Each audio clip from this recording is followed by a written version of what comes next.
Hi, it's HardReset and today I'll show you how to fix battery draining on HP ELITEBOOK 855.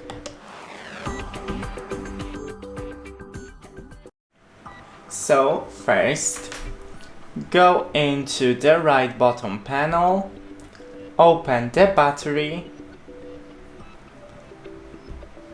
here power mode, go into the best power efficiency, best power efficiency.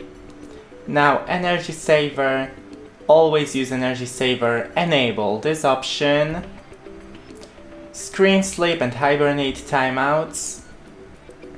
Turn my screen off after just 5 minutes recommended, but you can go for even less.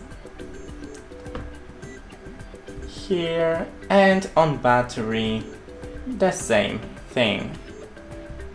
Now click on this gray panel here, right click on it and task manager.